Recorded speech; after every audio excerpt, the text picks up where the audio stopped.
Hello. Today I think I want to talk about my sort of like new attitude in life. So my sort of like don't care attitude and yeah, just a lot of letting go I've done over the years about the appearance or like how people perceive me, how people how my appearance, all of that because I felt like growing up, I don't know if it was just like my culture, my family, combination of a bunch of things. I don't know where I got this, but it was kind of like in me that I felt like I needed to always perform, and I always needed to show up looking a certain way, that other people's opinions mattered tremendously, and I like I do think that it's a combination of many things, and I think it is something that is extremely strong in our culture, and that it's not necessarily something that people will talk about or bring up very often, but I think it's something that a lot of us feel. So, just this kind of sense that we have to appear a certain way or be a certain way in order to get what we want in life, or just, yeah, to just fit in, whatever you want to call it, right? And I still feel like that's like super present. And I feel like it's like the fact that I'm less willing now to play into that has had its consequences in a sense. Like, I just feel like I've adopted or have accepted the fact that I'm a weirdo, and that I'm no longer seeking to conform, even though I still do it by default, like all the time. Just having, just doing things like small talk with the cashier. But, in those instances, I feel like that's a choice that I'm making to sort of spare the other person this awkwardness of, yeah, just not responding or whatever. Like, there are things about that I don't mind kind of complying to, or yeah, going along with, because I see them as sort of like necessary for a society to work, maybe, or like there's like a base level sort of politeness and respect that we should have for each other. But there are so many things that we do that I feel are outside of that scope, and for some people, like, they genuinely enjoy these things. Like, I see these women who spend hours doing their face up and putting on makeup, and it's like it's a form of art for some of them. And I can totally relate with that, because there are definitely times, like, there's days where you'll see me as I record these. Some days I'll have makeup on, some day not so much, some days not at all. Sometimes I feel like doing things with my hair, sometimes I don't. So for me, it's very indicative of how I feel, or also just like my mood that day. Like, today, I just feel like it. Like, I feel like it's fun for me. And so I'm not at all saying, once you decide to, let go of those expectations, that it prohibits you from ever taking part of them. Like, if you are the type who likes dressing up or all of that, and that's like a joy of yours, it's totally cool, because I think that's kind of normal. I think we all get those urges. Maybe not all, but I mean, I think that it is kind of fun doing that stuff sometimes. That is not what I'm going after here. What I'm going after is more kind of like the day-to-day expectations that, some days you wake up and you just feel like crap, right? Like, and as a woman, there's like a very specific time too where we feel like crap, or most of us do. I just, and there's not much we can do about it. So anyway, and I'm sure that men have those days too, like, no doubt. And yeah, on those days, it's like, I think that's where my issue with all of this comes in, is that we force ourselves. Like, we kind of go against what we actually want, or like what we don't want in that case. Like, maybe I just wake up and I don't feel like spending an extra 20 minutes on my hair. Instead, I just want to spend like 20 minutes in bed pressing snooze, right?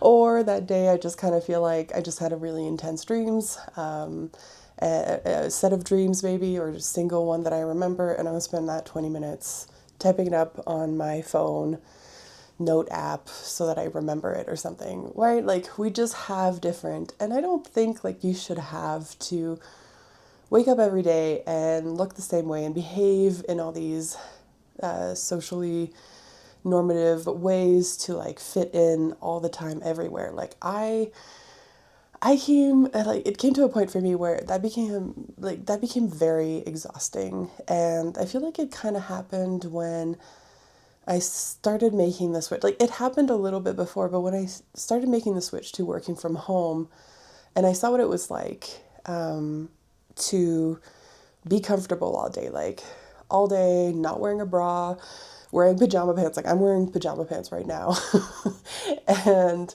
not having to do up my hair or put on a ton of makeup. And I have to admit that like I'm a very sensitive person.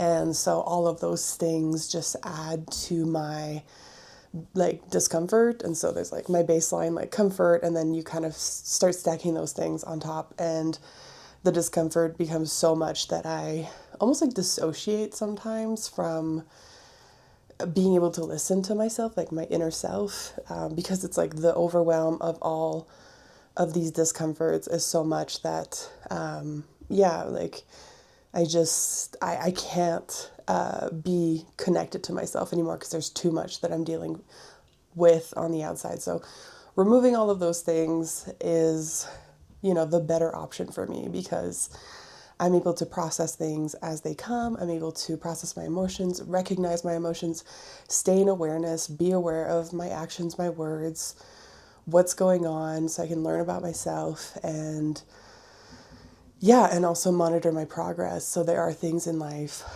that I want to improve on.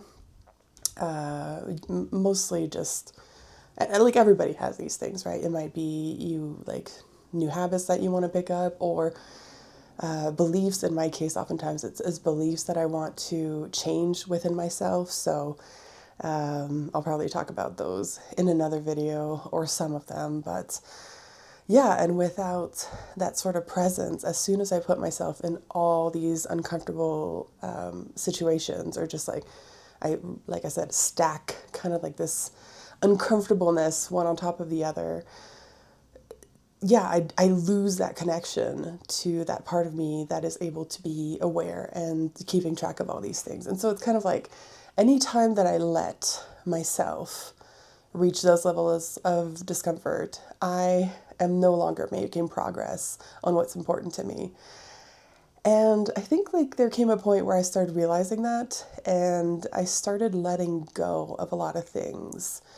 So like I said, I don't know why I keep coming to this example, because I guess because it's a simple one, but makeup is one of those where when I was younger, I did spend a lot of money, a lot of time, and a lot of effort on my makeup, my hair, the way that I dressed, everything, just kind of having a particular style, wearing things that were unique to stand out, brand names, all of that stuff, I think we all kind of go through that phase, or at least are aware of that phase in the common development of our peers. And anyway, so there was like I have to admit, this is a bit of an embarrassing fact, but I think in my early 20s at some point, I became a Sephora VIP.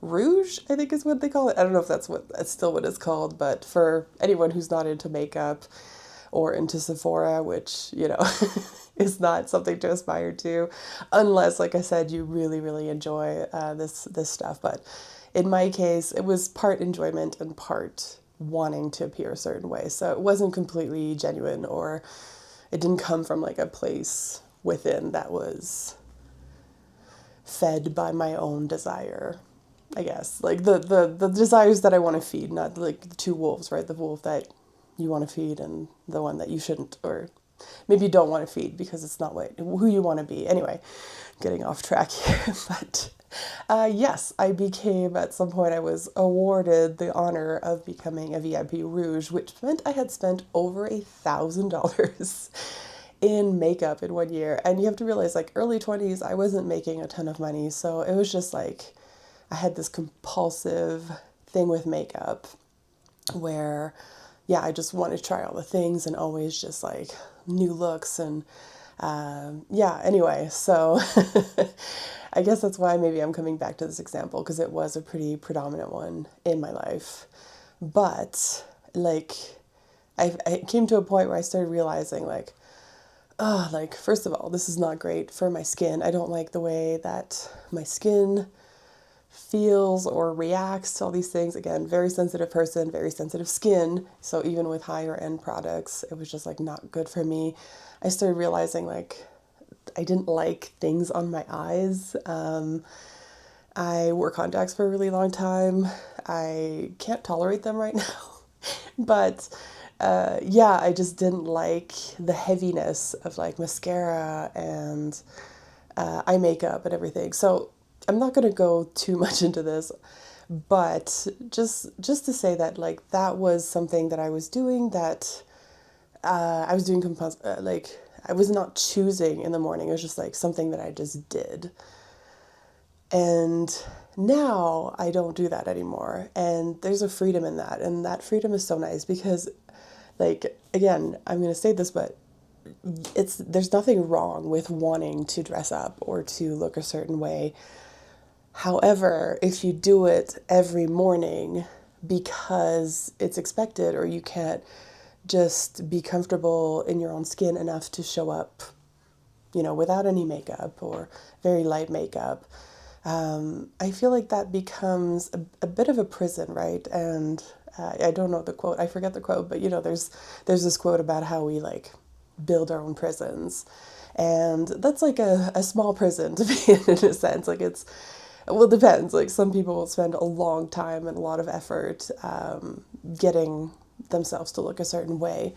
But for other people, it's like a lesser commitment, whatever it happens to be. It's not a huge prison, but you only have so many hours in the day. And if you're doing something like this to appear a certain way to others, and that day you couldn't give, like, if you were at home and no one was seeing you, like if you were, like I was, working from home and you had no meetings or nothing, no camera time, would you have done this? Like, would you have, like, you have nothing. You don't have to go to the grocery store, nothing. You don't have to see anybody today.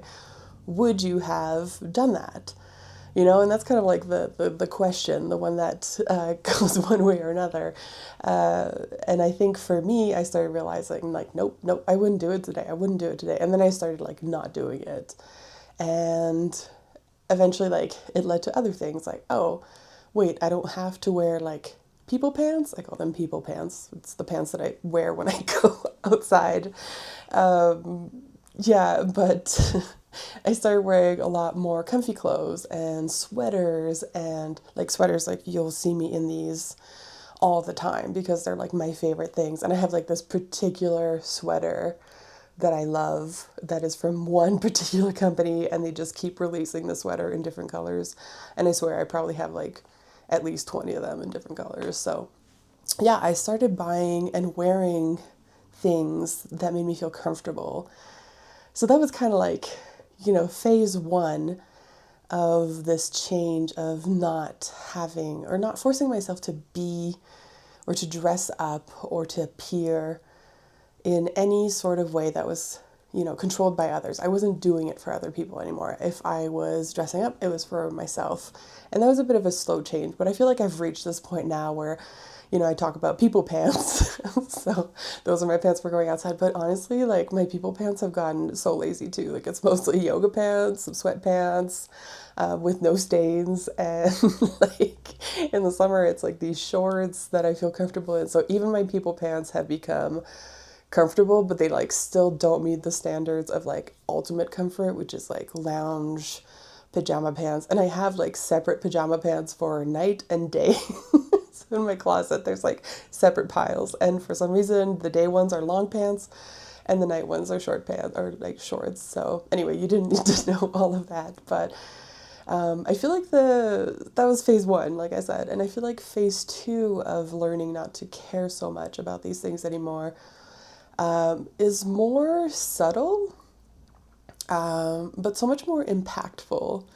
And actually, my sister had like was a huge helper in that because I feel like my sister has always, as much as she wants to, like, even if there's a part of her that wants to appear like she fits in and like be polite or follow societal norms and everything, I feel like there's also a part of her that just like cannot do that, like not consistently. She can maybe bear it for a 1 hour interview or in a certain social situation, but she reverts back. Like it's kind of like her fuse or whatever, her like meter is much shorter than mine or most people's, I feel. And just like when she's run out of juice, like when she's run out of, I'm, putting myself in discomfort to fit into societal norms, like once that runs out, she just reverts back to herself. And it's like, it's hilarious in a sense because like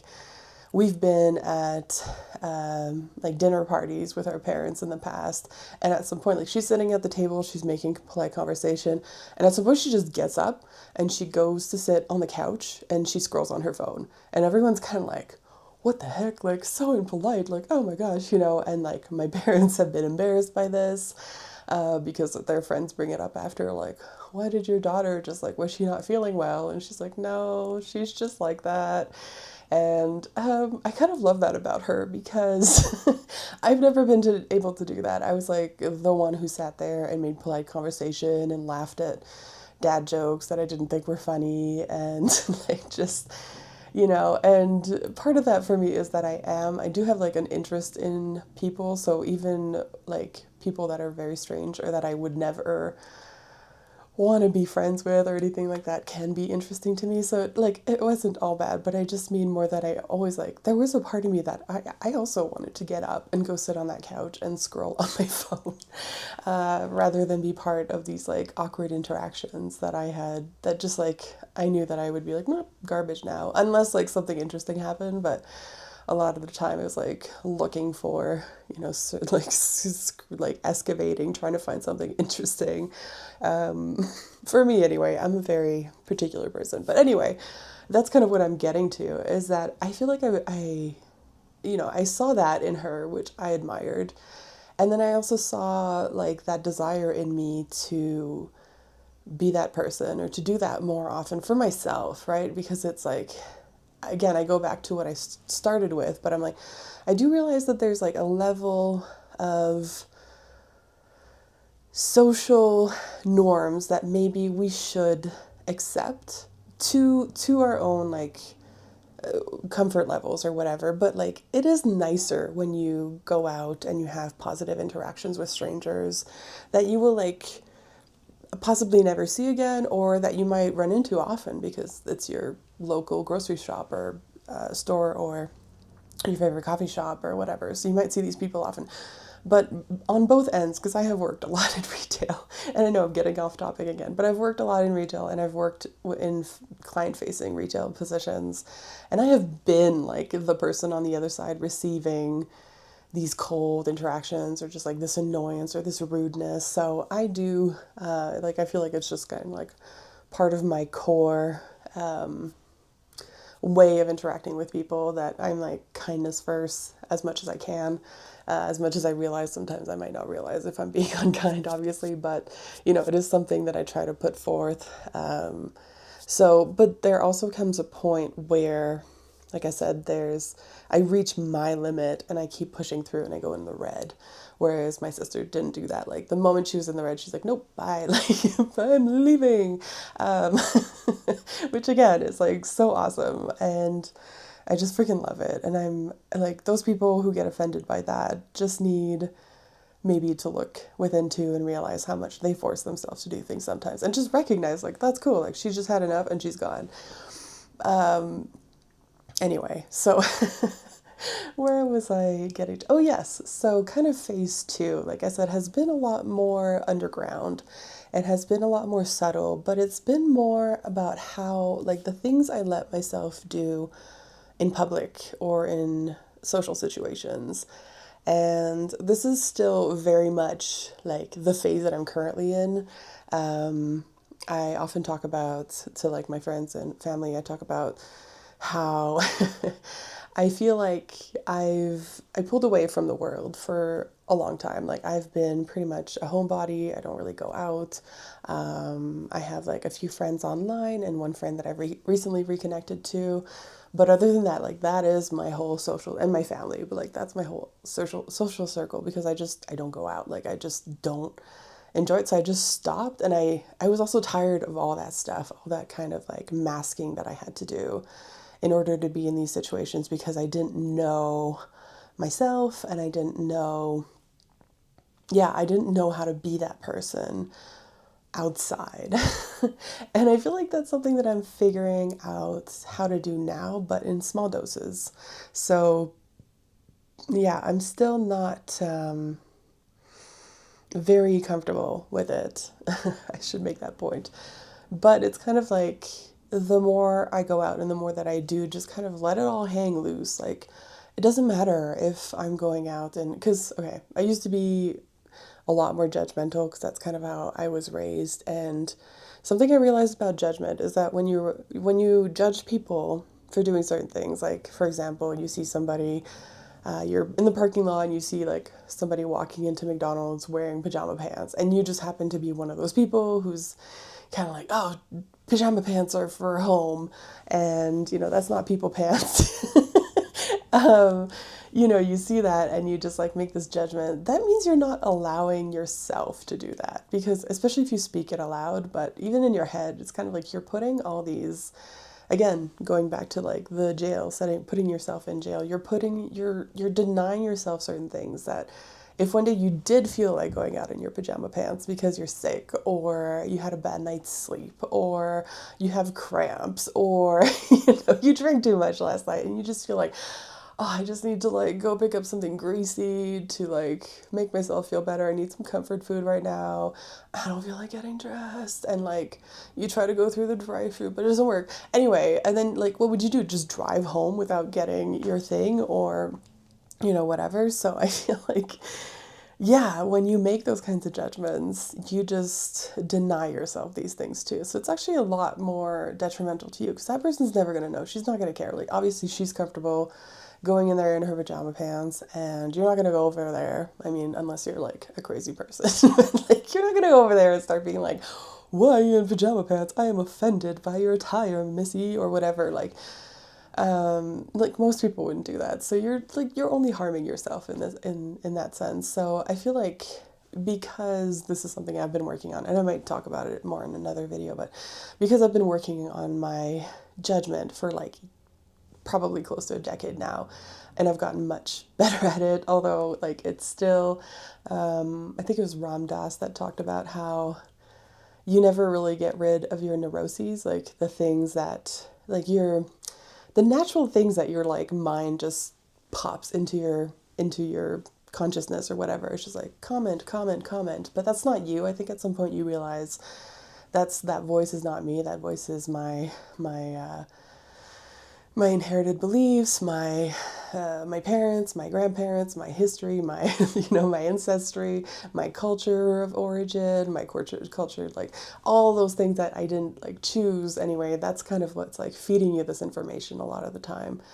But you're like the person behind that, right? You're like the person watching or listening to these things. And so you get to choose what you interact with. So that's kind of how I slowly untangled myself from the judgment. So it's not necessarily that I don't have those thoughts ever anymore. They still do come up. They come up a lot less, or I just don't hear them. They come up and I'm like, but it's like my choice to, and you'll notice too, if you have, I keep going on tangents, but if you have been changing and focusing on these things, and I was talking about awareness, right? Like how I'm not able to access that awareness when I have all those stressors and uncomfortable things piling up. But yeah, you'll notice that if you start doing this kind of work and being aware and try to change these habits or this habit of interacting with those thoughts, right? Of saying them out loud, saying to your friend, texting your friend a picture of that girl in her pajama pants, like if you just stop like interacting with it, you'll just notice that those things start fading. And also, those jails, those prisons that you put yourself in by saying, I'm not allowed to do that, also start dissipating and you start making your own choices. Like for me, I just don't feel comfortable maybe going out with my pajama pants on because they're very thin and like just they're like my comfort like at home. It's like it feels really, really cozy. And to be frank, like when I go outside, when I'm in public, I'm not in a cozy place. Like that is not my preferred place to be. Like I don't feel comfortable no matter how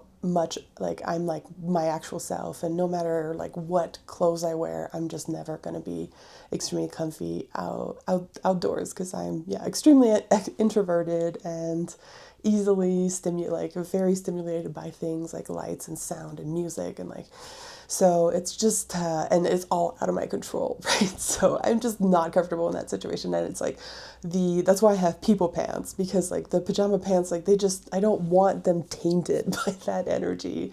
So anyway, but yeah, that is a choice that I now make, not because like I could be judged by other people for it, but because I am making the choice that no, like my pajama pants are my comfy at home thing that I only wear there, so that there's no, like, it just, again, it would just like taint them in a sense to make them people pants, even for just one outing. Anyway, but what I'm trying to say is that these things are now a choice rather than an obligation. Whether it's my social obligation or my judgment induced obligation, if that makes sense.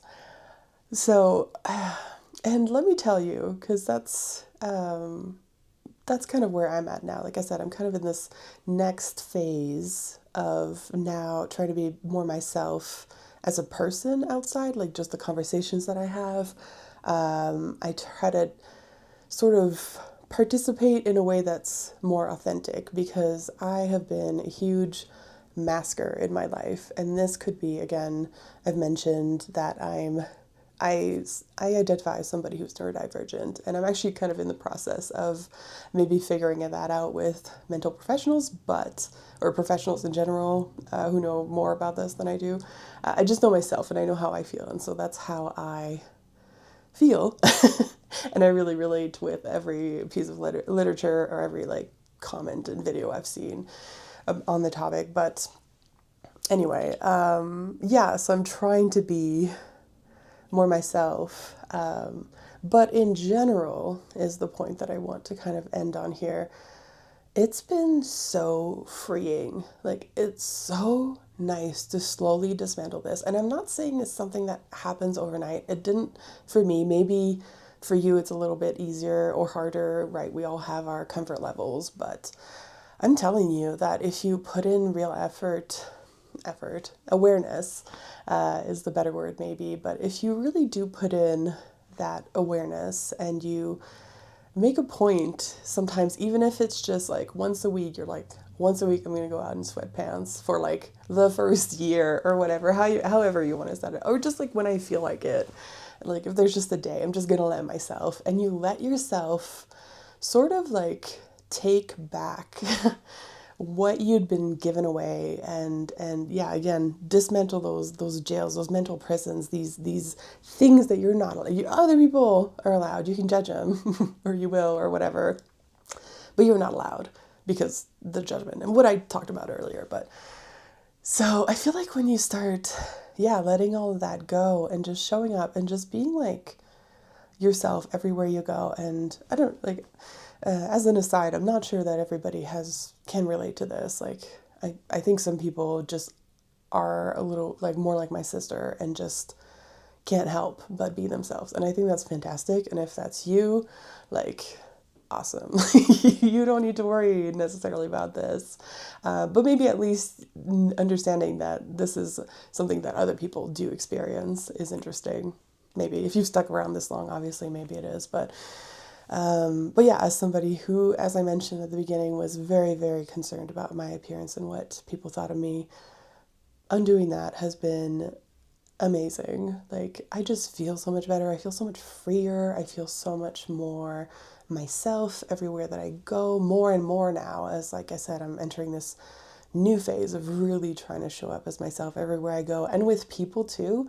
This was something that was really, really hard, but and like even the friends that I had didn't feel like friends because I was like pretending so much when I was around them, which, like, didn't feel good because they were like, "You're my friend." And I was like, "Oh, okay, I guess." Like, I guess I have to be this person. Like, I called myself a chameleon because I felt like with every person, I was a different person based on like what I thought they wanted from me. Anyway, very like, again, the masking was a whole freaking game. Like, not game, that's the wrong word for it, but it was a lot. Like, it consumed a lot of my time and a lot of like my brain power, and it made it really hard to find genuine connection, because how do you make genuine connection if you're not being yourself? And yeah, obviously these are all things that started just like coming into my awareness and that I wanted to work on. And I feel like, yeah, part of how I've done that is what I've just blabbed on about for the last 30 minutes, is that I started being like, I'm going to start showing up as much as I can as myself once I had figured out what that was, like who that was and what she wanted and everything. So anyway, if it's something that you struggle with, I hope that this maybe has been helpful. If you want to talk about it some more, like send me a message or comment or something. Like, I'm happy to blab on some more if you have questions. Yeah, I'm happy to return to this topic because it is sort of a big one and a big impactful one in my life. Like, it's been something that I've had to dedicate a certain like level of time and awareness to get to the point where I'm at now. And it's like great because I already feel like an eccentric grandma in some ways. Like, I'm just like, you know how like when people that get old, some of them just like stop caring because they've reached that level of maturity where they're like, I don't care anymore. Like, I really don't care. I don't care what people think.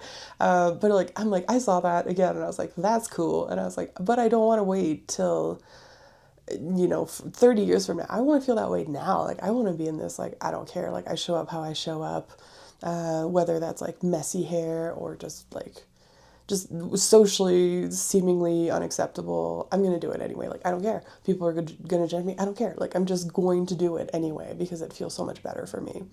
So, yeah, if you want to be an eccentric old lady in your late 30s or early 40s or wherever you're at, I'm just saying you don't have to wait till you're like given permission of like being someone, because I feel like, it's almost like a stereotype of older folks is that like they just have that permission now, whether it's because they've retired, they don't have to show up in an office every day and pretend, whatever it is that is like made them reach that point.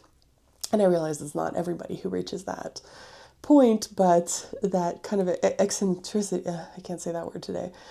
Yeah, that kind of like freeing yourself of everything that you've been pretending to be, all those masks, all of that chameleon energy.